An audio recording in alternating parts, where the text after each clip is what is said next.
श्री कृष्णा श्री कृष्णा श्री कृष्णा श्री कृष्णा।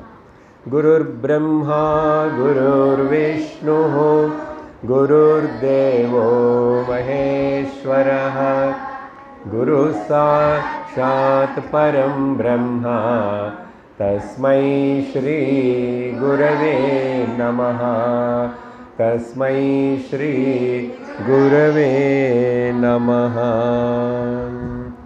అందరూ కలిపి ధ్యాన శ్లోకాన్ని చెప్తాం. సచ్చిదానందరూపాయ విశ్వోత్పత్యాది హేతవే తాపత్రయ వినాశాయ శ్రీకృష్ణాయ వయం నుమః. సర్వత్ర గోవిందనామ సంకీర్తనం. హరి ఓం తత్సత్. నిన్నటి మన భాగవత కథా సత్సంగంలో శ్రీకృష్ణుడి యొక్క జన్మ ఉత్సవం, గోకులంలో జనులంతా ఎంత ఆనందంగా ఆటపాటలతో వాళ్ళు కృష్ణుడు పుట్టాడని ఆనందించి పండుగ చేసుకుంటున్నారు.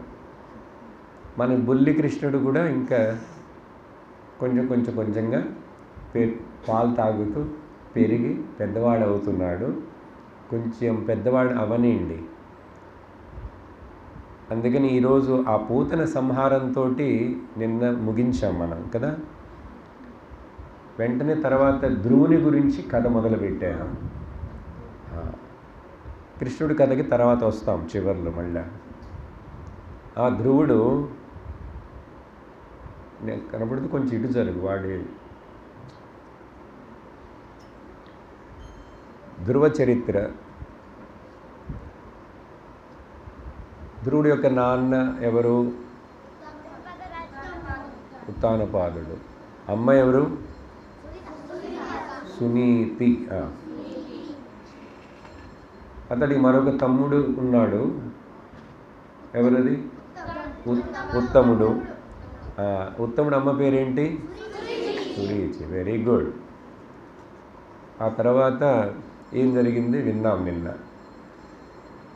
వాళ్ళ పిన్ని అయినటువంటి ఆ సురుచి తిట్టడం వలన కోపగించుకొని ఇంటికి వెళ్ళాడు. వాళ్ళ అమ్మ ఇద్దరు కూడా నువ్వు దేవుణ్ణి ప్రార్థించు, దేవుణ్ణి కోరుకో, నీకు మంచి స్థానం దొరుకుతుంది అని చెప్తే దాన్ని చాలా సీరియస్గా తీసుకుంటున్నాడు ధ్రువుడు. తీసుకున్న 6 సంవత్సరాల వయసులోనే అడవికి వచ్చేసాడు. భయపడకుండా వచ్చాడు. మరొక కారణం ఏమంటే క్షత్రియ పిల్లవాడు కదా, ధైర్యం ఎక్కువ ఉంటుంది క్షత్రియుడు. అక్కడ నారదుడు వచ్చి ధ్రువుణ్ణి మొదట పరీక్ష పెట్టాడు. వద్దులే ఇవన్నీ నీకెందుకు, ఈ తపస్సు చేయటం అనేటువంటిది చాలా కష్టం, ఇంటికి వెళ్ళిపో, చక్కగా మీ అమ్మ నాన్న ఎదురు చూస్తుంటారు, వాళ్ళు ఏడుస్తారు లేకపోతే అని చెప్పి ఇట్లా అన్నీ చెప్తే, నేను వెళ్ళను నారదుడు గారు, మీరు నాకు దేవుణ్ణి చూసే మార్గం చెప్తే చెప్పండి, లేకపోతే నేను నా మార్గంలో వెళ్తాను, మీ దోవలు మీరు వెళ్ళిపోండి అన్నాడు. అప్పుడు నారదుల వారికి చాలా సంతోషం వేసి ధ్రువుడి పక్కన కూర్చొని ఆ ధ్రువుడికి ఉపదేశం చేశారు. ఏం చేశారు? ఆ ఉపదేశాన్ని 3 భాగాలుగా మనం చూడొచ్చు. ఒకటేమిటంటే యంత్రం, చెప్పండి. 2 తంత్రం, 3 మంత్రం. యంత్ర తంత్ర మంత్ర. ఈ 3 పదాలకి అసలు పెద్ద శాస్త్రం ఉంది. అవన్నీ మనకి ఇప్పుడు అక్కర్లేదు. ఇక్కడ ధ్రువుడి విషయంలో ఈ యంత్రం అంటే ఏమిటి అంటే, సహజంగా ఈ పూజలు చేసేటప్పుడు కొన్ని రకాల ముగ్గులు వేసి కూడా యంత్రంగా వేస్తారు. ఇప్పుడు ఈ పూజకి సుదర్శన హోమం అంటే ఈ ముగ్గు వేస్తారు, యంత్రం ఉంటుంది అక్కడ. ఆ హోమం చేసే కుండాలు కూడా వేరే వేరే షేప్లో ఉంటాయి. సో వాటన్నిటినీ యంత్రాలని అంటాం. అలాగే చాలా ప్రతి దేవతకి కూడా వాళ్ళకు ఒక మంత్రం ఉంది, బీజాక్షరం ఉంటుంది, అవన్నిటిని తెలిపే ఒక జియోమెట్రికల్ డయాగ్రామ్ ఇన్ ఇంగ్లీష్. యంత్రం అంటే జస్ట్ ఫర్ ఇన్ఫర్మేషన్ కోసం చెప్తున్నాను. సరే, అందరికీ లోకంలో తెలిసింది, సహజంగా వినేది శ్రీ యంత్రం వినుంటారు, కొన్ని గుళ్ళల్లో చూసుంటారు, ఫోటోల్లో చూసుంటారు, లేక నిజంగానే ఇత్తడితోటి చేసిందో పంచలోహాలతో చేసిందో చూసుంటారు. అవన్నీ యంత్రాలు అంటారు. అర్థమైందా? అట్లా ఇప్పుడు ఇక్కడ యంత్రం ఏమిటంటే భగవాన్ శ్రీమన్నారాయణుడి యొక్క రూపాన్ని వర్ణించి ధ్రువుడికి పక్కన కూర్చోబెట్టుకొని చక్కగా నారదులు వారు ఆ శ్రీమన్నారాయణుడు ఎట్లా ఉంటాడని చెప్పి నారాయణ నారాయణ నారాయణ ఓం నారాయణ నారాయణ నారాయణ నారాయణ నారాయణ నారాయణ ఓం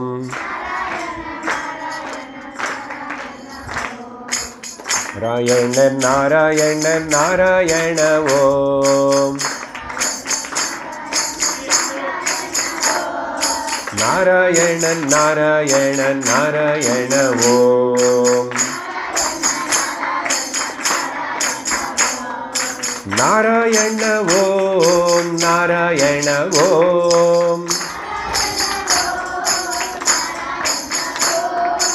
నారాయణ నారాయణ నారాయణ ఓం నారాయణ నారాయణ ఓం నారాయణ ఓం నారాయణ ఓం నారాయణ ఓం నారాయణ ఓం నారాయణ నారాయణ నారాయణ ఓం నారాయణ నారాయణ నారాయణ ఓం నారాయణ నారాయణ నారాయణ ఓం నారాయణ నారాయణ నారాయణ ఓం.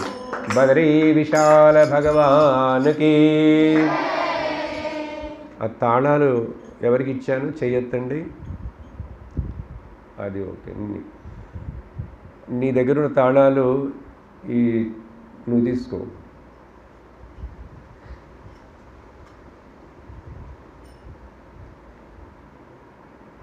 నీ తాళాలు అతనికి.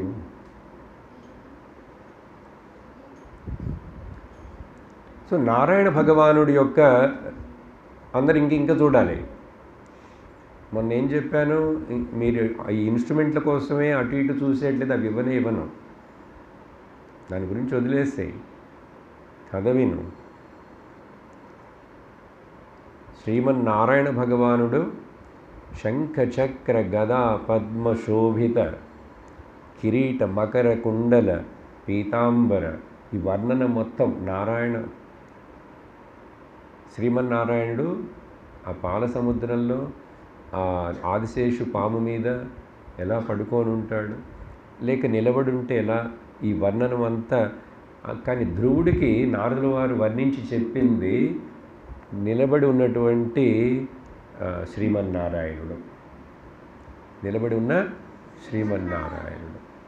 అప్పుడు ఏమైంది, ఇది ఎప్పుడైతే వర్ణిస్తున్నాడో నారదుల వారు, ధ్రువుడు దాన్ని అంత చక్కగా మనసులో డ్రాయింగ్ వేసుకున్నట్లుగా అంత రిజిస్టర్ చేసేసుకున్నాడు, గుర్తుపెట్టుకున్నాడు, చక్కగా వింటున్నాడు, కాన్సన్ట్రేషన్ తోటి వింటున్నాడు. ఈ వినటం అనేటువంటిది ఈ కథలో మీరు ఏం నేర్చుకోవాలో తెలుసా?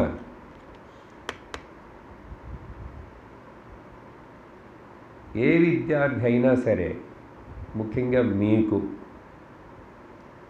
ఇంకా ఎక్కువ ఉండాలి మీ దగ్గర, ఏ చదువు చదివే ఏ పిల్లవాడు అయినా సరే, 3 విషయాలు ఉండాలి. ఒకటి ఏంటంటే చక్కగా వినటం తెలియాలి. మొదట పర్ఫెక్ట్ లిజనింగ్. చెప్పండి. ఆ పర్ఫెక్ట్ అనే పదం చాలా ముఖ్యం. ఏదో వినటం కాదు, చక్కగా వినాలి. వినేటప్పుడు వినేది చెవులతో కదా, చెవులతోనేనా? వినేది చెవులతోనే కదండి అని చెప్పి చేతులతోటి నేను ఆడుతూనే ఉంటాను, గోళ్ళు గిల్లుకుంటూనే ఉంటాను అని చెప్పకూడదు.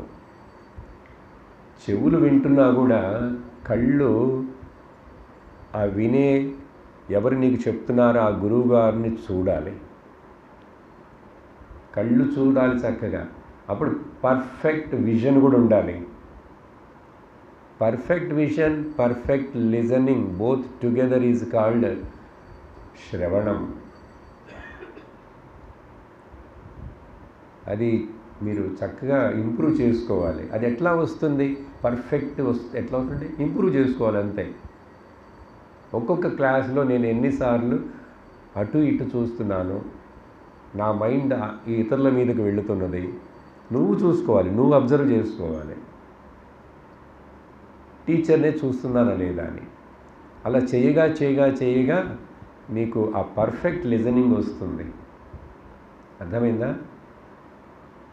ఏదైనా మొదట నేర్చుకునేటప్పుడు అట్లా నేర్చుకోవాలి. చూడాలి, వినాలి, గమనిస్తూ చేయాలి. ఆ కోఆర్డినేషన్ లేకపోతే వినవు చక్కగా. తర్వాత విన్నదాన్ని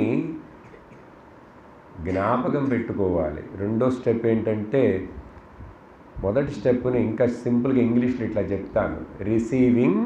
చెప్పండి. రెండోది రిటైనింగ్.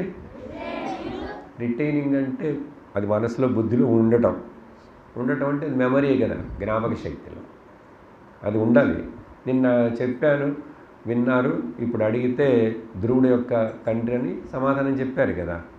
మనకు మెమరీ చాలా ఉంటుంది, మీకు పిల్లలకి చాలా ఎక్కువ ఉంటుంది. అందుకని మీరు వేదం ఇంత చదివి అంత జ్ఞాపకం పెట్టుకొని ఇంక తర్వాత పుస్తకం లేకుండా చెప్పేస్తారు కదా. So perfect receiving first step, తర్వాత రిటైనింగ్ సెకండ్ స్టెప్. మూడోది ఏంటో తెలుసా? రీప్రొడ్యూసింగ్. చెప్పండి. ఈ పదాలు అర్థమయ్యి ఉంటాయి, లేకపోతే ఉదాహరణ చెప్తాను. పరీక్షకి నేను తయారవుతున్నాను. ఆ పరీక్షలో ఏంటి సబ్జెక్టు గురువుగారు చెప్పారు, చక్కగా విన్నాను. ఆ వినటాన్ని రిసీవింగ్ అంటారు.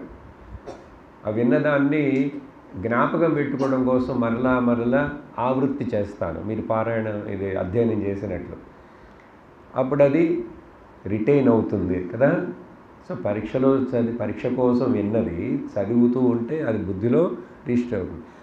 చదివానండి, బాగా బుద్ధిలో బాగా రిజిస్టర్ అయింది, నిన్నటి దాకా బాగా జ్ఞాపకం ఉంది, పొద్దుటి వరకు కూడా జ్ఞాపకం ఉంది అని పరీక్ష హాల్లోకి వెళ్ళి పేపర్ తీసుకొని ప్యాడ్ తీసుకొని పెన్ను తీసుకుంటే రాస్తుంటే ఒక్కటి జ్ఞాపకం రావట్లేదు.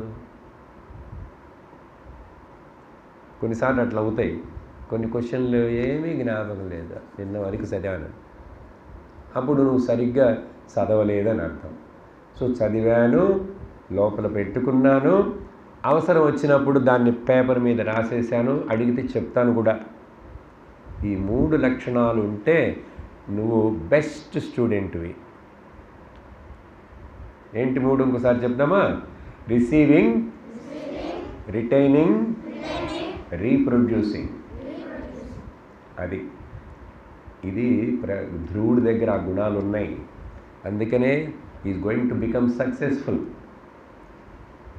సరే, నారదుల వారు ఇట్లా శ్రీమన్నారాయణ యొక్క రూపాన్ని వర్ణిస్తే అది తనకు మనస్సుకి ఆలంబనం, యంత్రం లాంటిది. సరే, అది జ్ఞాపకం పెట్టుకున్నాడు. కానీ బయట బాహ్యంగా కూడా ఏదైనా రూపం కావాలంటే ఏం చెప్పారంటే, నువ్వు యమునా నదీ తీరానికి వెళ్ళు, అక్కడ మధువనం అని ఒక తోట ఉంది, ఆ తోటలో చాలా మధురమైన పండ్లు ఉంటాయి, అక్కడ జంతువులు ఏమి ఉండవు బాధించడానికి, చక్కటి యమునా నది యొక్క తీయటి నీరు దొరుకుతుంది, అక్కడ వెళ్ళి నువ్వు 6 నెలలు తపస్సు చేయాలి. ఎన్ని నెలలు? 6 నెలలు. 6 నెలలు చాలండి. 6 నెలల్లోనే నారదుల వారు ప్రామిస్ చేశారు, నీకు భగవంతుడు నీ ముందు వచ్చి నిలబడతాడని చెప్పాడు. 6 నెలలు. కానీ ఆ 6 నెలలు ఎంత ఘోరమైన కఠినమైన తపస్సు చేస్తాడో మనం వింటే ఆశ్చర్యపోతాం. అప్పుడు యమునా నది తీరానికి వెళ్ళాలి, అక్కడ నది ఒడ్డున అక్కడ ఉండే మట్టిని తీసుకొని దాన్నే నువ్వు ఒక బొమ్మలాగా చేసి, మన వినాయకుడికి చేస్తామే, దాన్ని నువ్వు శ్రీమన్నారాయణుడిగా భావించుకొని పొద్దున సాయంకాలం చక్కగా స్నానం చేస్తూ అక్కడ దొరికేటువంటి పండ్లు, ఆకులు, ఏమైనా ఫలములు, దుంపలు అవి తింటూ ఇలా నువ్వు తపస్సు చేయాలి, ధ్యానం చేయాలి అని చెప్పారు. చూసారా? ఇప్పుడు ఆ ప్రొసీజర్ ఉంది చూసారా? మట్టిని తీసుకొని అక్కడ పెట్టుకొని పొద్దున సాయంత్రం నువ్వు భగవంతుడికి నీళ్ళు అభిషేకం ఏంటి స్నానం చేయించినట్లుగా పూజ చెయ్యి. ఇంట్లో చేసినట్లు చేయలేకపోయినా నువ్వు భావించుకొని చేయొచ్చు. నువ్వేం తింటావో అక్కడ దొరికిందో ఆ పండుని భగవంతుడికి కూడా నైవేద్యం పెట్టు. ఈ ప్రొసీజర్ మొత్తం ఇలా ఇలా చెయ్యి అని చెప్పారే, దాన్ని తంత్రం అంటారు. Technology, methodology. అర్థమవుతుందా? మొదటేమో యంత్రం గురించి చెప్పాం, ఒక డిజైన్ కావాలి. ఆ డిజైనే శ్రీమన్నారాయణుడు బొమ్మ రూపం. ఇలా ఇలా చేయాలి, పొద్దున చేయాలి, 3 సార్లు స్నానం చేయమన్నాడు. అట్లా చేసి మీరు 3 కాలాల్లో సంధ్య చేస్తున్నట్లుగా చెప్పి తర్వాత చివరికి ఇప్పుడు ఇంకొకటి చాలా ముఖ్యమైనది మూడోది చెప్పాలి. ఆ మూడోది ఏంటంటే మంత్రం. సో మంత్రం is very very important. So రూపం ముఖ్యం, ఆ రూపాన్ని ఎట్లా ఆరాధించాలి ఆ పద్ధతి ముఖ్యం, ఏ మంత్రము పెట్టి ఏ పేరు పిలిచి చెప్పాలి అనేటువంటిది. మనకు వేదంలో చాలా మంత్రాలు ఉన్నాయి, భగవంతుడి యొక్క నామమే మంత్రంగా ఉన్నాయి. ఆ మంత్రం ఏమిటంటే జాగ్రత్తగా వినండి, నేరుగా కూర్చోండి, నన్ను చూడండి. కొండకెళ్ళి దిగి వచ్చేసరికి ఇవాళ కొంచెం మళ్ళీ టైర్డ్గా ఉన్నారు.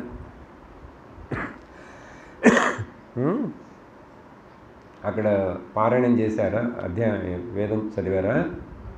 సరే, ముఖ్యం. మంత్రం అనేటువంటిది పెద్దగా చెప్పరు పెద్దలు. సహజంగా ఎవరికైనా ఒక్కళ్ళకు ఉపదేశం చేసేటప్పుడు చెవులో చెప్తారు, దాన్ని మంత్రోపదేశం అంటారు కదా. అట్లా నారదుల వారు ఆ ధ్రువుడి చెవులో మంత్రోపదేశం చేశారు. అది రహస్యంగా ఉంటుంది. కానీ ఈ రోజుల్లో ఇట్లా మీ అందరికీ కథ రూపంలో చెప్పేటప్పుడు ఆ మంత్రాన్ని నేను మైక్లో పెద్దగా చెప్తాను.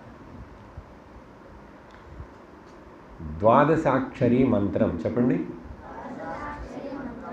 మీ చేతుల మీద మీరు కూడా లెక్క వేసుకోండి. ఓం నమో భగవతే వాసుదేవాయ. 12 అక్షరాలు అయినాయా? అయినాయా లేదా? అందరు లెక్కించలే. 12 అక్షరాలతో కూడి ఉన్నటువంటి ఈ దివ్యమైనటువంటి మంత్రం ఓం నమో భగవతే వాసుదేవాయ అనేది ఉపదేశం చేసి, ఈ మంత్రాన్ని నువ్వు ఆవృత్తి అనేక సార్లు చెప్తూనే ఉండు. లోపల చెప్పు, బయటికి చెప్పు, మధ్యమ వాణిలో చెప్పు, అంతర్వాణిలో చెప్పు, వైఖరి వాణి అంటారు బయటి భాగశబ్దంగా అని చెప్పి ఆ చక్కటి రుచికరమైనటువంటి ఆ మంత్రాన్ని బోధించారు. ఓం నమో భగవతే వాసుదేవాయ. ఓం నమో భగవతే లౌడ్. ఓం నమో భగవతే వాసుదేవాయ. ఓం నమో భగవతే నూతనవా. ఓం నమో భగవతే వాసుదేవాయ. జోర్ సే.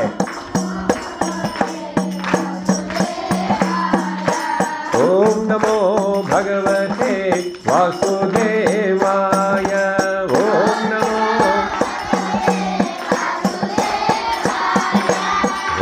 నమో భగవతే వాసుదేవాయ.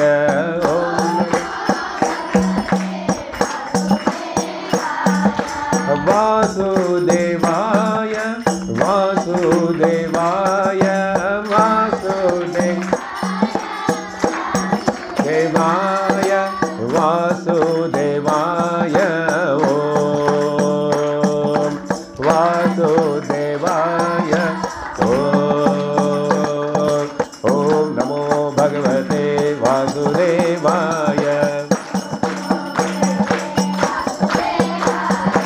ఓం నమో భగవతే వాసుదేవాయ. ఓం వాసుదేవాయ వాసుదేవాయ వాసుదేవాయ వాసుదేవాయ వాసుదేవాయ వాసుదేవాయ. ఓం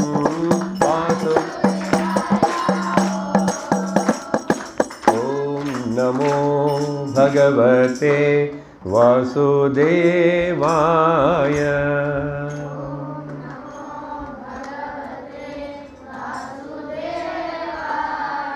వాసుదేవాయ.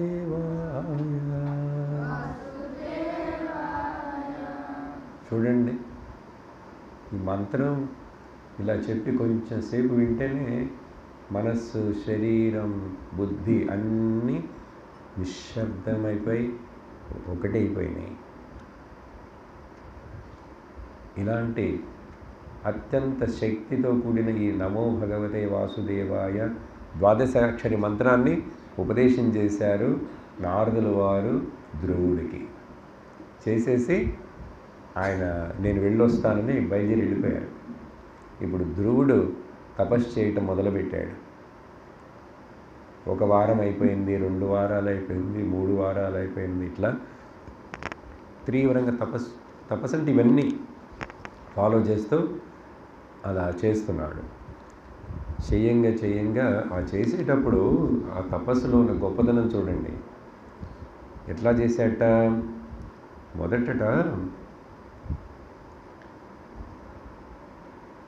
మొదటి నెలంతా కూడా ఎట్లా అంటే 3 సార్లు తినేవాడు. మొదట ఆకులో పండ్లో ఏవైతే దొరికితే త్రిరాత్రాంతే కపిత్త బదరాశన. ఇక్కడ నేరేడు పండు పడుతున్నాయి చూసారా, బదరీ ఫలం అంటే అది. అవి పండినవి అక్కడ మరి ఆ రోజులు పెద్ద పెద్దవి ఉంటాయి. అవి ఏమైనా కింద పడిపోతే అవి తీసుకొని తింటాడు. 3 రోజులకు ఒకసారి తినడం, రోజు తినడట 3 రోజులకు ఒకసారి. ఆ తర్వాత 1 నెల అట్లా తిన్న తర్వాత 2వ నెలలో ఏం చేశాడంటే 6 రోజులకు ఒకసారే తింటున్నాడు. అది కూడా పండ్లు కూడా కాదు, పండిపోయిన ఆకులు కింద పడతాయి కదా, పండిపోయిన ఆకులు. అన్ని ఆకులు తినకూడదు, అన్నీ తినలేవు. మరి తెలుసుకున్నాడు ఎట్లాగో ఆ పండిపోయిన కింద పడిన ఆకులను మాత్రమే తింటూ 2వ నెలలో తృణపర్ణాదిభి శీర్ణై,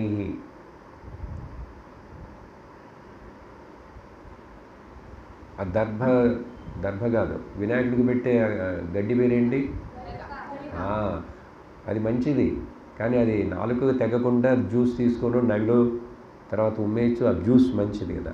అట్లా అవి తింటూ తన ఆకలిని తీర్చుకుంటున్నాడు. 3వ నెలలోట గుర్తుంచుకోవాలి, ప్రతిరోజు కాదు, మనలాగా 5 సార్లు తింటున్నాం మనం. 9 రోజులకు ఒకసారి ఏం చేశాడ, ఇంకా ఆకులు తినటం కూడా ఆపేశాడు. కేవలం నీళ్లు మొత్తం తాగుతూ జీవించాడట. నీళ్లు కూడా 9 రోజులకు ఒకసారి తాగుతాడు. ఇదేంటి అసలు వినటానికి ఆశ్చర్యం ఉంది. ఇది సాధ్యమా? ఇట్లా ఎవరైనా చేస్తారా తపస్సు అంటే? ఎక్కడ ఆ పిల్లవాడికి అంత శక్తి వచ్చిందంటే ఆ శ్రద్ధ వలన ఆ శక్తి వచ్చింది, భక్తి వలన ఆ శ్రద్ధ వచ్చింది.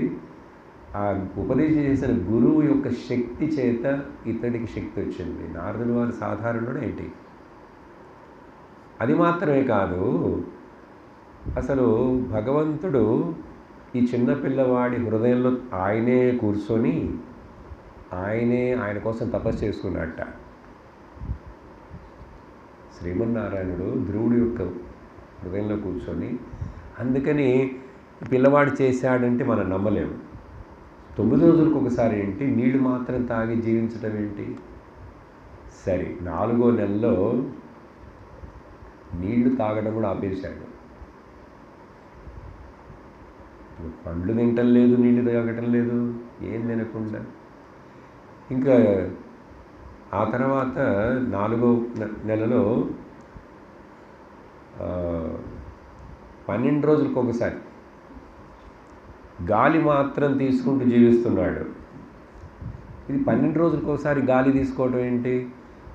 మనం గాలి తీసుకుంటూనే ఉన్నాం అంటే ప్రాణాయామం అంత తీవ్రంగా చేసి గాలి నిలిపేసే శక్తి వచ్చింది అబ్బాయి.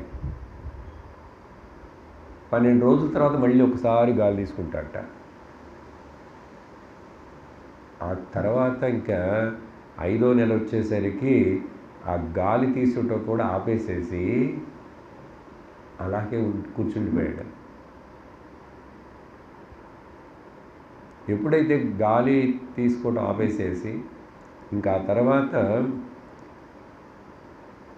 ఎప్పుడైతే గాలి తీసుకోవడం ఆపేశాడో లోకంలో అన్ని జీవరాశులు దేవతలందరికీ కూడా వాళ్ళకి బ్రీదింగ్ కష్టమైపోయింది, శ్వాస తీసుకోవడం. అదేంటి ఈ పిల్లవాడు గాలి తీసుకోకపోతే లోకంలో దేవతలు వాళ్ళందరికీ శ్వాస కష్టమైందంటే అర్థం భగవంతుడు ఆ పిల్లవాడు లోపల కూర్చొని చేస్తున్నాడు అన్నాను కదా. భగవంతుడు శ్వాస తీసుకోవడం ఆపేసేస్తే ఇక్కడ ఉన్న జీవులందరూ కూడా శ్వాస తీసుకోలేరు. అది మాత్రమే కాదు, ఇంకా చివరికి 6వ నెల వచ్చేసరికి ఏం చేశాడో తెలుసా? మీలాగా వృక్షాసనం చేస్తున్నారా పొద్దున? వృక్షాసనం ఒక కాలు మీద నిలబడి చేతులు 2 పైకెత్తి గాలి తీసుకోవట్లే, కాలి బొటన వేలు మీద మొన మీద నిలబడి తపస్సు చేస్తున్నాడు 6వ నెలలో. ఇంకా ప్రపంచం తెలియలేదు. ఆ ఓం నమో భగవతే వాసుదేవాయ మంత్రంలో లీనమైపోయాడు. శరీరం గురించి ఏమీ స్పృహ లేదు, ఏం లేదు. వాతావరణం బయట గాలి ఎండ ఏమీ వాడిని డిస్టర్బ్ చేయట్లేదు. ఎప్పుడైతే ఒక్క కాలు బొటన వేలు మీద బరువు పెట్టి నొక్కుతూ అతడు అలా తపస్సు చేస్తున్నాడో భూదేవిట అట్లా వంగిపోయిందిట. రౌండ్గా ఉండి మామూలుగా తిరుగుతున్న భూదేవి అట్లా వంగిపోయింది. ఇదంతటి కారణం ఏంటని చెప్పి దేవతలందరికీ ఒకటే సందేహం. ఇంద్రుడికి తెలుసు ఇక్కడ ఈ పిల్లవాడు తపస్సు చేస్తున్నాడు ఎవడో భూలోకంలో, దాని వలన అని చెప్పి లోకంలో ఎక్కడెక్కడ ఎవరైనా ఘోరమైన తపస్సు చేస్తుంటే ఇంద్రుడికి నిద్రపడ్డను. ఎందుకంటే వాళ్ళు తపస్సు చేసి ఒకవేళ నా పదవికి ఇంద్ర పదవికి వచ్చేస్తారేమో అని చెప్పి వెంటనే సహజంగా ఎవరినైనా పంపిస్తాడు. ఆయన దగ్గర డాన్స్ పార్టీ, మ్యూజిక్ పార్టీలు అన్నీ ఉన్నాయి కదా. మన్మథ, అప్సరస, ఊర్వశి వీళ్ళందరినీ పంపించి ఆ తపస్సు చేసే ఋషి దగ్గరికి వెళ్ళి మీరు డిస్టర్బ్ చేయండి, ఆయన తపస్సుని భంగం చేయండి అని చెప్పి పంపిస్తుంటాడు. ఇంద్రుడి పని అది. సరే, మరి చిన్నపిల్లవాడు తపస్సు చేస్తున్నాడు ధ్రువుడు, ఇతన్ని కూడా అట్లా ఏమైనా పంపించి డిస్టర్బ్ చేయొచ్చుగా. ఇంద్రుడు చేయలేకపోయాట. ఇంత చిన్న పిల్లవాడు, వాడికి ముందు నువ్వు అప్సరసను పంపిస్తే ఏంటి, సినిమా యాక్టర్ని పంపిస్తే ఏంటి, మ్యూజిక్ వాడికి అసలు చెవులో ఏమి వినపట్లేదు మంత్రం తప్ప. నువ్వు ఏ మ్యూజిక్ వాయించినా ఏ ఇన్స్ట్రుమెంట్ వాయించినా అది వినపడదు. అందుకని ఇంద్రుడు ఈ పిల్లవాడిని నేను ఏం చెయ్యలేను అని చెప్పి చేతులు కట్టుకొని అందరూ కలిసి విష్ణువు దగ్గరికి వెళ్ళి ప్రార్థించారు. ఇట్లా భూలోకంలో ఎవరో పిల్లవాడు తపస్సు చేస్తున్నాడు, అతడి కోరిక ఏంటో కొంచెం నువ్వు వెళ్ళి తీర్చేస్తే భగవంతుడా మా అందరికీ గాలి బాగా తీసుకుంటాం, లేకపోతే ఈ ఘోరమైన తపస్సుకి ప్రపంచం ఏమైపోతుందో తెలియదు అన్నట్లుగా అందరు వెళ్ళి విన్నవించుకున్నారు. విన్నవించుకుంటే భగవంతుడు అప్పుడు 6 నెలలు చేస్తున్నాడు ఆ అబ్బాయి తపస్సు. వాడి తపస్సు ఫలించింది. ఇప్పుడు నేను వెళ్ళి దర్శనమిచ్చి వాడి తపస్సును ఆపి అతడికి అతని మనసులో ఏది పెట్టుకొని తపస్సు చేస్తున్నాడో ఆ కోరికను నెరవేరుస్తాను అని చెప్పి శ్రీమన్నారాయణుడు అందరినీ ఆశ్వాసపరిచి మీరు వెళ్ళరండి అన్నాడు. శ్రీమన్నారాయణుడు ఇప్పుడు ఈ తపస్సు చేస్తూ ఒక కాలు మీద నిలబడి తపస్సు చేస్తున్న ఆ ధ్రువుడి ముందు శ్రీమన్నారాయణుడు వైకుంఠం నుంచి ఈ పిల్లవాడిని చూడటానికి ఆయన గరుడ వాహనం మీద అలా ఎగురుతూ వచ్చి ముందు దిగాడు. ఆదినారాయణ సత్యనారాయణ, ఆదినారాయణ సత్యనారాయణ, జయ హరి నారాయణ, జయ జయ జయ హరి నారాయణ, జయ జయ ఆదినారాయణ సత్యనారాయణ, ఆదినారాయణ సత్యనారాయణ, జయ హరి నారాయణ, జయ జయ జయ హరి నారాయణ, జయ జయ నారాయణ, జయ నారాయణ, నారాయణ జయ నారాయణ, నారాయణ జయ నారాయణ, నారాయణ జయ నారాయణ, నారాయణ నారాయణ జయ నారాయణ, నారాయణ జయ నారాయణ, నారాయణ జయ నారాయణ. బద్రీ విశాల భగవానికి. భగవంతుడు ముందు వచ్చి నిలబడుతాడు, కానీ ధ్రువుడు కళ్ళు తెరవలేదు. తెలియదుగా ముందు వచ్చి భగవంతుడు నిలబడ్డాడని. అప్పుడు భగవంతుడు ఏం చేశాడంటే, ధ్రువుడేమో ఇంత చిన్న పిల్లవాడుగా ఉన్నాడు, శ్రీమన్నారాయణుడు అంత పెద్ద ఎత్తుగా విగ్రహంగా ఉన్నాడు.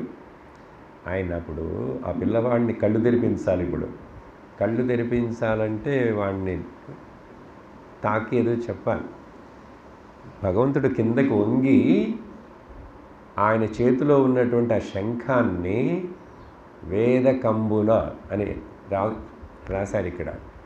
ఆ శంఖం అనేటువంటిది వేదమునకు చిహ్నం, నాదం కదా. విష్ణువు చేతిలో ఉన్న నాలుగు విషయాలను మనకు తెలియజేస్తాయి.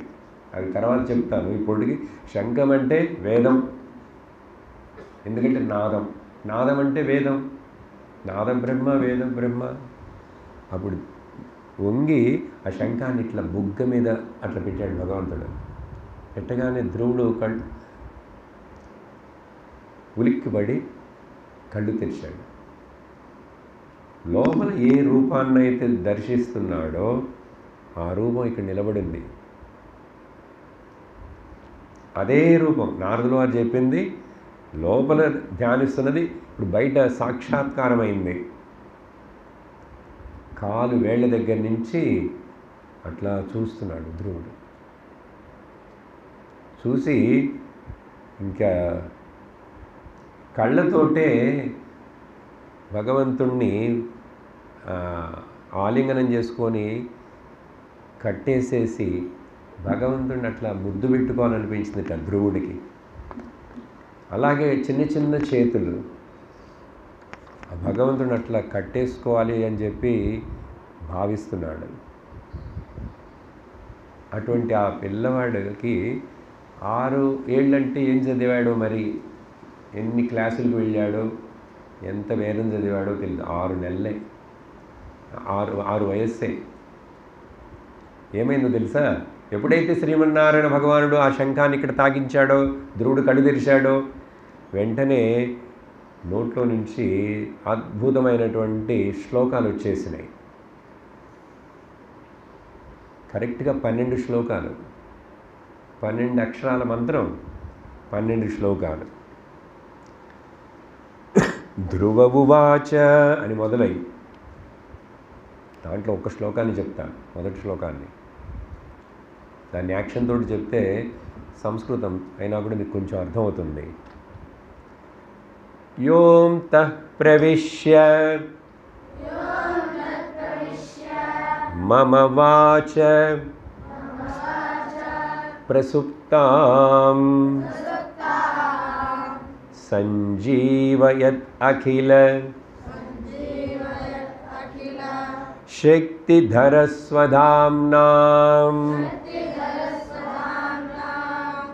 అన్యాంశ హస్త చరణ శ్రవణ త్వగాదీన్ ప్రాణాన్నమో భగవతే. ఇక్కడ ఇట్లా తిప్పకూడదు. ప్రాణం ఇక్కడ వరకు, ఇది ప్రాణం ఇక్కడ. ప్రాణాన్నమో భగవతే పురుషాయ తుభ్యం యోంతః ప్రవిశ్య మమ వాచమిమాం ప్రసుప్తాం సంజీవయత్ అఖిల శక్తిధరస్వధామ్నాం అన్యాం చ హస్తచరణశ్రవణత్వగాదీన్ ప్రాణాన్నమో భగవతే పురుషాయ తుభ్యం.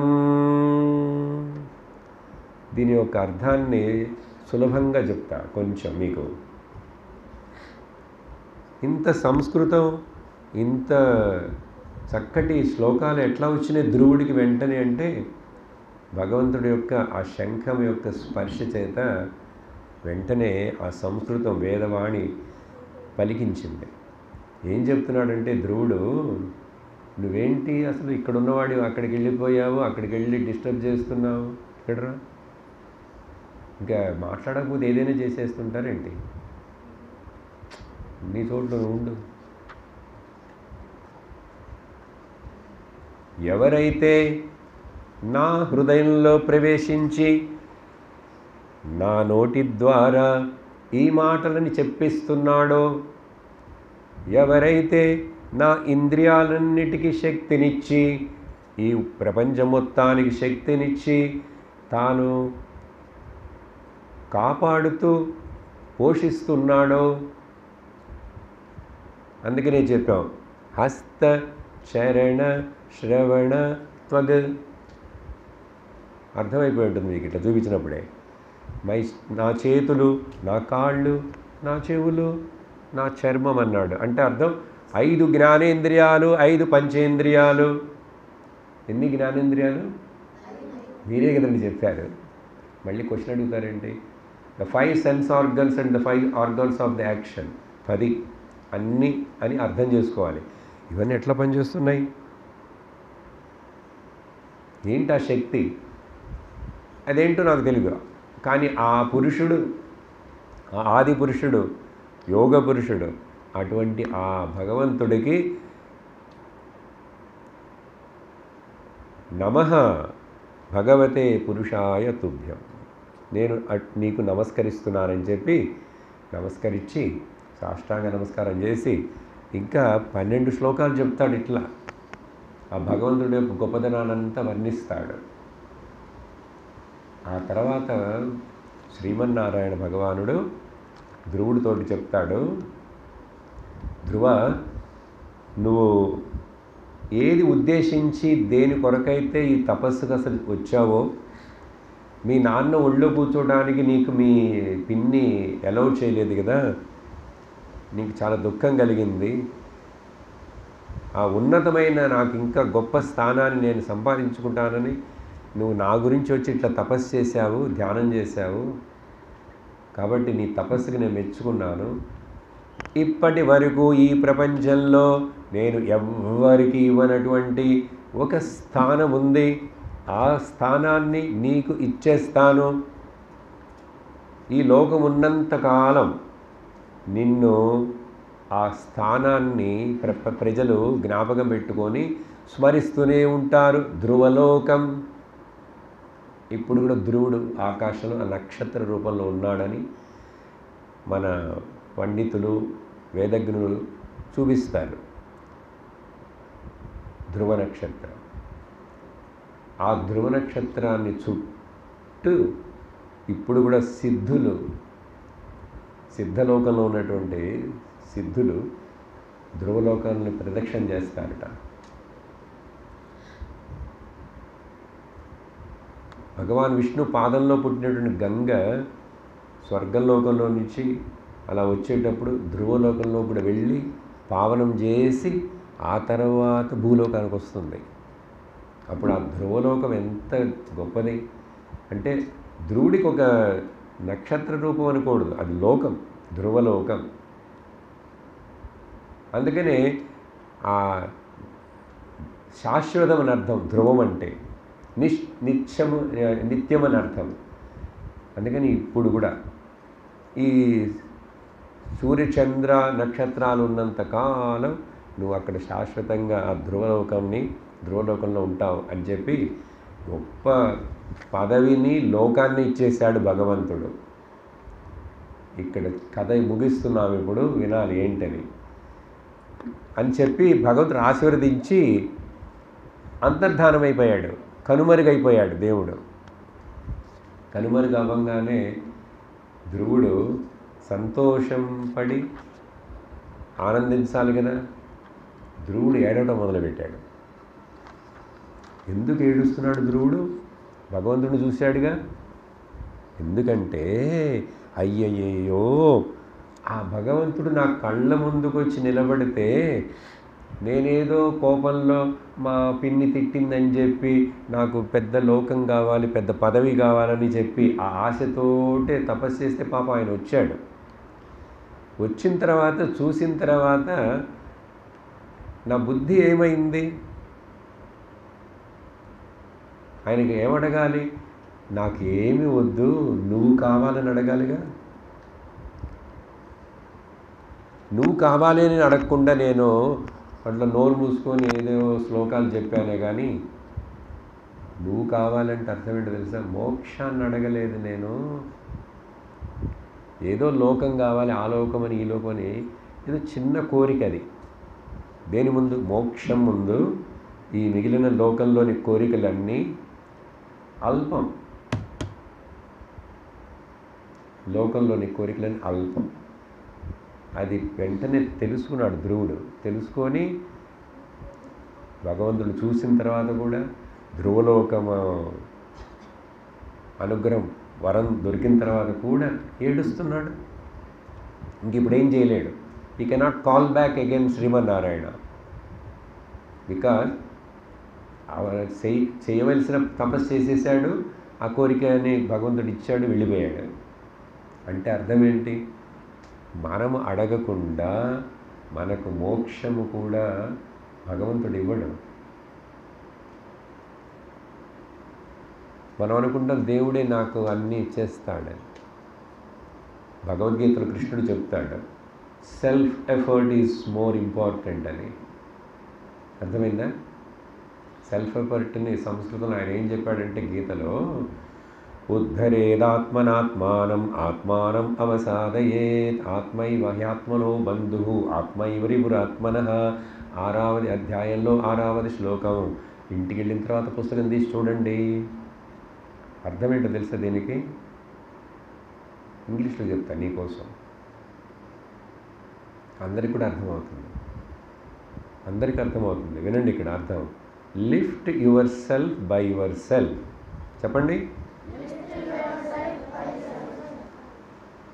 Never degrade yourself by yourself. నిన్ను నువ్వు ఉద్ధరించుకో, నిన్ను నువ్వు పతనం చేసుకోకు అని అర్థం చెప్పి ఆ తర్వాత కృష్ణుడు ఏమంటున్నాడో తెలుసా? మధ్యలో ఏంటంటే కృష్ణుడి దగ్గరికి వెళ్ళారంటే మరి ఈ కథ చివరికి ఆ భగవద్గీత సందేశానికి సంబంధం ఉంది. ఆ తర్వాత ఏం చెప్పాడు? అలా నువ్వు చేయబోయావంటే, నిన్ను నువ్వు ఉద్ధరించుకోలేదంటే నీకు నువ్వే శత్రువి. If you are not lifting yourself by yourself, you are the enemy to yourself చెప్పి, నువ్వు ఉద్ధరించుకున్నావంటే నీకు నువ్వే మిత్రుడివి. నేను చెప్పినది ఇప్పుడు తెలుగులోనే చెప్పాను, ఇంగ్లీష్లో చెప్పాను. దీన్ని ఎవరైనా రేపు రిపీట్ చేస్తారేమో చూస్తాను. చేస్తే చప్పట్లు కొడతాను. ఏంటంటే అందరూ విన్నట్లుగా కనిపించలేదు, కానీ చాలా ముఖ్యమైన సందేశం. సింపుల్ ఇంగ్లీష్లో చెప్పా, సింపుల్ తెలుగులో చెప్పా. ఉన్న నీ ఉద్ధరించగలన్నా ఉన్నకు నీయే శత్రువు అయిపోయాను. உன்னை நீ உத்தரிச்சுக்கிட்ட, உனக்கு நீயே மித்திரனா இருப்ப. அதனால உனக்கு மித்திரன் சத்ரு வெளியில் யாருமே இல்லைன்னா. சரி, அதுக்கப்புறம் என்ன ஆயிடுச்சுன்னா வீட்டுக்கு వந்தான். ధ్రువ కేమ్ టు హౌస్, రాజభవనానికి. నారదులు వారు ఈ లోపల అక్కడికి వెళ్ళి ఇన్ఫర్మేషన్ ఇచ్చేశారు. ఓకే, ఇన్ఫర్మేషన్ ఇచ్చి మీ పిల్లవాడిని మీరు వెతికద్దు, భయపడద్దు, ఏం కాలేదు, 6 నెలల తర్వాత తిరిగి వస్తాడు, తపస్సు చేసి సాధించుకొని వస్తాడు అని చెప్పి. అంటే రాజా వాళ్ళందరూ ఇప్పుడు 6 నెలలు అయిపోయింది, ధ్రువుడు వస్తున్నాడు తెలిసింది. అంత మేళ తాళాలతోటి రథం తీసుకొని ఊరు బయటికి వెళ్ళి ధ్రువుడు రావడానికి ముందే అందరూ ప్రేమతోటి ధ్రువుడిని తీసుకొచ్చి రథం మీద కూర్చోబెట్టుకొని ఇంటికి వచ్చారు. ఆ తర్వాత ధ్రువుడు 36,000 సంవత్సరాలు రాజ్యభరణం చేశాడు వాళ్ళ నాన్న తర్వాత. ఎన్నేళ్ళు? 36,000 సంవత్సరాలు. ఆ రోజుల్లో ఆయుష్లు జీవితాలు అట్లా ఉంటాయి, ఆ లెక్కంతా అట్లా ఉంటుంది. మనందరం 100 ఏళ్ళు బతికితే పెద్ద గొప్ప కదా.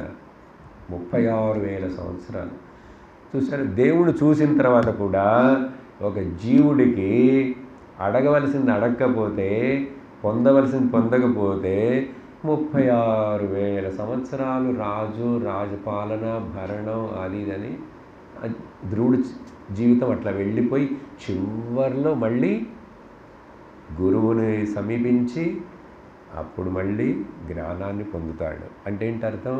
జ్ఞానము పొందుట అనేటువంటిది ముఖ్యం, దేవుణ్ణి చూడటం అనేది ముఖ్యం కాదు. దేవుడు చూసినా కూడా ఏం అడగాలో తెలియకపోతే నష్టపోతాం. ఇది ఈ ధ్రువుడి యొక్క కథలోని నీతి. అర్థమైందా? అందుకని ఏదో ధ్రువుడు అంటే చిన్నపిల్లవాడు తపస్సు చేశాడు. ఎన్ని విషయాలు విన్నాం ఈరోజు, చాలా ముఖ్యమైనవి. మంత్రం, యంత్రం, తంత్రం, ఆల్ దే. సరే, ఈరోజు ఇంతటితోటి ఈ ధ్రువ చరిత్రం ముగించి రేపు వేరే కొత్తగా మరొకటి చూస్తాం. ఓమానందం ఓమానందం ఓమానందం ఓమానందం ఓమానందం సచిదానందం ఓమానందం ఆత్మానందం ఆత్మానందం ఓమానందం బ్రహ్మానందం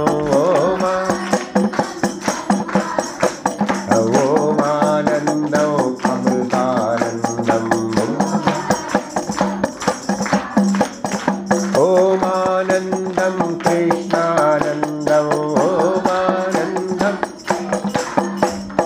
ఓం నమః శివాయ, ఓం నమః శివాయ, ఓం నమః శివాయ, ఓం నమః శివాయ, ఓం నమః శివాయ, ఓం నమః శివాయ, ఓం నమః శివాయ, ఓం నమః శివాయ. సర్వత్ర గోవిందనామ సంకీర్తనం. ఓం లోకాః సమస్తాః సుఖినో భవంతు, లోకాః సమస్తాః సుఖినో భవంతు, లోకాః సమస్తాః సుఖినో భవంతు. ఓం శాంతి శాంతి శాంతి. హరి ఓం శ్రీ గురుభ్యో నమః. హరి ఓం. హరి ఓం తత్సత్.